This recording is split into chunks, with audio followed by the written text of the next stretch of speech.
Welcome to our math lesson today. My name is Miss Fisk, and today our objective is I can find the area of irregular polygons by breaking down the area into smaller polygons. So if you haven't seen in the previous lesson, we learned how to find the missing side length.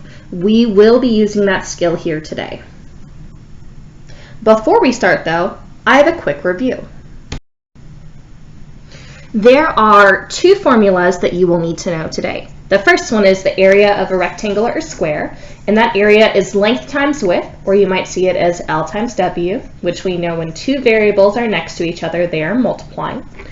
For a triangle, the area is 1/2 base times height, or base times height divided by 2, because a triangle is just half of a rectangle or a square. So don't forget these two formulas. We will be using them in just a moment.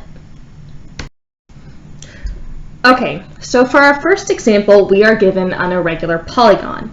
When we have a polygon like this, we need to actually break it into smaller polygons, polygons we can actually find the area of. So when I look at this, my goal is to break it into either a rectangle or into a triangle. And I noticed it doesn't make sense for me to break it down into a triangle where I could find the area. So I'm going to focus on breaking this down, or the fancy word for that is decomposing this into smaller shapes. So I noticed right away I could change this into two rectangles if I were to draw a line right here. Then I would have this longer, skinnier rectangle, and I would have a rectangle down here. Or I could draw a line here, and I could find the area of this rectangle or this rectangle. So when I do this, I have to make a decision. You could choose any rectangle to make, and then you could just find the area. So for this, I'm actually going to start by making my first big decision. I'm going to draw my line here. I notice I have two different rectangles. I have this yellow rectangle here, and I also have the area of this green rectangle here. To find the total area, I will need to find the area of the yellow plus the area of the green rectangle. So I know at the end, I'll have the area of this yellow one plus the area of this green one. So all I have to do is find the area, which I know is length times width. So when I look up here, I already notice I have, 10 inches is the side length and 4 inches as the other side. So to find this area, it's going to be 10 times 4, which I could use a calculator or I could use my brain, and that's going to be 40 inches. So right over here, I'm going to write 40 inches, and I know that that is to the power of 2. But I still have to find the area of that green rectangle or green square. In this case, it is a rectangle. I'm given the side length of 9 inches and the side length of 5 inches. So I have 6 times 5, which equals 30 inches squared. So now I have my two measurements. I have 40 inches squared plus 30 inches squared, and when we do that, 30 plus 40 is going to be 70 inches squared. So again, when we have irregular polygons, we're going to break it down into smaller polygons or smaller rectangles or triangles that we can actually solve for the area. On this next example, we're going to look at this figure, which kind of looks like an upside down U. There are a couple of different decisions, a couple of different ways that we could break up this polygon so we could find its area. Down here, I'm going to show you all the different ways you could solve it, and then we're just going to choose one and solve it that way. But what I want you to notice, there are multiple ways to solve this problem. So when you do your own set of problems, you can choose any one of these approaches. As long as you do your area calculations correctly, you will be able to solve it. Well, we could break this down into two rectangles plus a bigger rectangle. That's one way. We would have to find the area of 1, 2, 3 parts. Another way, we could break down this rectangle. Well, if I imagine this line continuing, again, I would have one rectangle, two rectangles, and 3 rectangles to look at here. A final way I could imagine this is, what if this entire thing was a square? Well, if it was a square, if I were to just find the total area and then take away the area of this section, I would find the entire area of the white part by taking the total square and then just subtracting the blue part. So that's another way I could also think about solving this figure. But to make this simple, we are just going to choose one of these ways. And I'm actually going to look at the green way today, but know that we could solve it any one of these ways. So I'm going to go up to our picture, and we're going to break this into two rectangles or squares and a larger rectangle. So I'm going to draw my green line here. I know that I'm going to have 1, 2, 3 different sections or different areas, and I'm going to color code these so you can see which ones we're focusing on. We'll do one that's green, and I'm going to put a slot for my green up here because I know I have to add the green area to the next area, which I'm going to color code as yellow. So I'm going to say that's yellow, plus, and then finally we're going to call this last one the blue area. I do find color coding helps with these. I also highly recommend when you solve these, draw out the problems. Notice I am not trying to do this in my head. I am drawing it out and taking it step by step.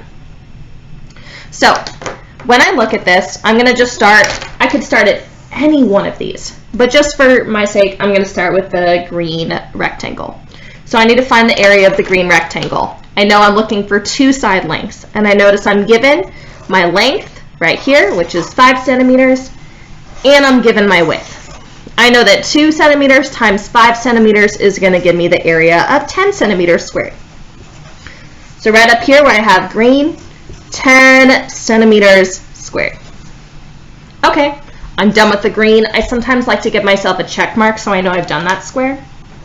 We're going to now move on to, let's look at the big one. Let's look at the yellow one. Okay. I notice I need this side length, and I don't have this side length. Instead, I have this, this longer side length of 8 centimeters. I also notice I don't have this side length either. So to do this calculation, I need my length and my width, but I don't have those. This is where the previous lesson of finding the missing side length comes in handy. So first, I'm going to want to find the side length up here, which I'm going to show in red. I notice that I have this big long section here, so I'm looking for parallel line segments to give me that. I notice right here, I have this 2 centimeters that when brought up with this additional section of 3 centimeters, and then this one of 2 centimeters, it will give me this total. So really that's 2 centimeters plus this section, I'm just going to bring this up so you can see it, 3 centimeters, plus that 2 centimeters will give me this total. So 2 plus 3 plus 2, 2 plus 3 is 5, plus 2 is 7. This whole thing is 7 centimeters. Okay, I found one missing side, but I need to find one more.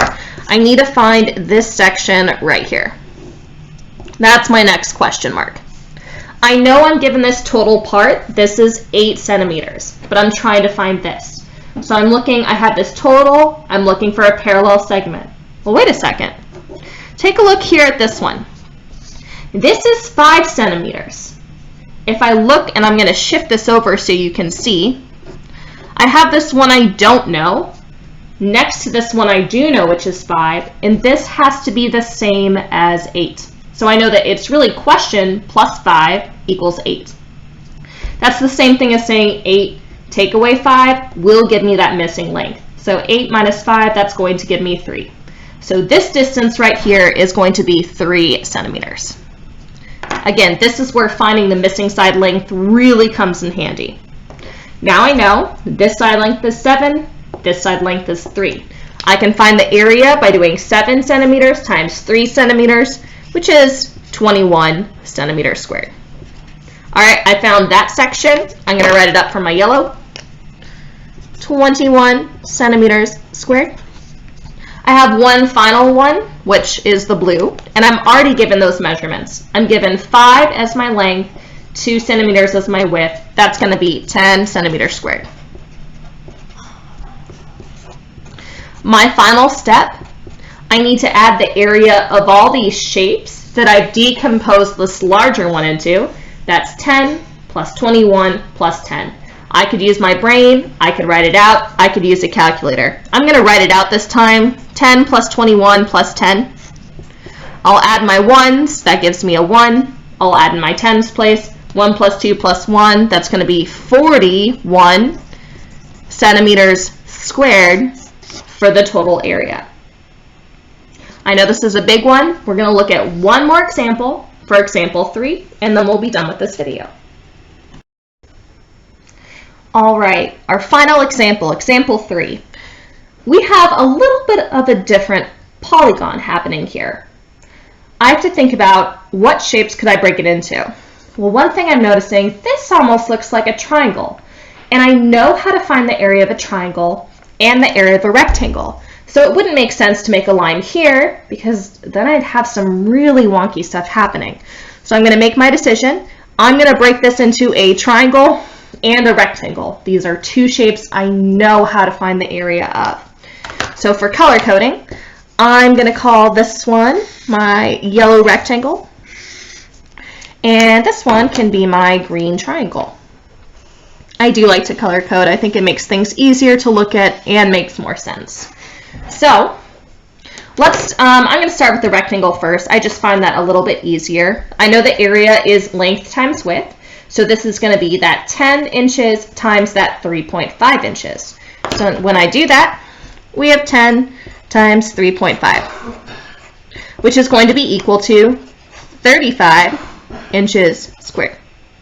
So I know the area of the yellow, I'll just write yellow there, is 35 inches squared. Okay, I still have to find the area of the green triangle. So let's take a look up here. I know a triangle's area is 1/2 base times height, so I know the area is 1/2 base times height, or I could think of that as base times height divided by 2. Either one of these will work. Okay, I need this side length, which I don't know what it is, so I'm going to write question mark, and I need this big old side length right here, so I'm going to write question mark there. Well, I notice here, well, let's start with this question mark first. I noticed that the total length, I was already given that total of 15 inches. I need to find a parallel segment to use. Well, that one's not labeled, so I'm going to keep going. Wait. I have this section labeled, which is 3.5 inches. But I'm trying to find this section, and I'm just going to drag this section over here so you can see this. I have this unknown section plus 3.5 inches gives me 15. That means I have to add to 3.5 to get 15, or I could take 15 inches and subtract 3.5 to find this missing section. So I'm going to do a quick subtraction up here. I'm going to do it right over here. 15 take away 3.5. I know I'm working with a decimal here, and that decimal for 15 will show up after the ones unit, and I need to line up my decimals to subtract 3.5. I know I have to start in the lowest place value, but wait, there's nothing in my tenths. Oh, it froze. There we go. If I don't have a place value, I can always put in the place value of 0. So now I have 0 take away 5/10. I can't do that, so I have to borrow from the 5. I subtract 1, that gives me a 4, and I regroup to make 10. That's now 10 take away 5, which is 5. I bring down that decimal point. I then have 4 take away 3, which is 1. And finally, 1/10 take away nothing. So that distance is going to be 11.5. So this first question mark is 11.5. That means it's the same as this one, which is again 11.5. Okay, I found my height or my base, whichever one you want to call it. I still need to find this missing side length here. Well, I know this side length is the same as this side length. They are parallel and the same. So this has also got to be 10 inches. All right, I found my base and my height, or I could say it as my height and my base. Just depends what angle you want to look at it from. Okay, the area is base times height divided by 2. So I first have to multiply these two lines. That would give me 105 inches squared. But then I have to divide it by 2. When I do that, I would honestly use a calculator for this. I'm going to pull that up right now. When I use the calculator, I would just do 115 divided by 2, and I get 57.5.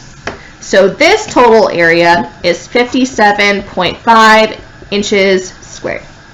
All right, I have my yellow rectangle, 35. I now have my green triangle. I need to add those two areas to find the total, plus 35, and the total would be 92 inches and 5/10 inches squared. Don't forget those units. So again, I know a little bit of a longer lesson, but when you try these out, you first need to decide, how do I want to break up this polygon? You want to either make a triangle or a rectangle or a square. Once you do that, find the area for each part. You may have to find a missing side length, and then add those areas together to get your final polygon's area. Good luck on your problem set. I'll talk to you guys later.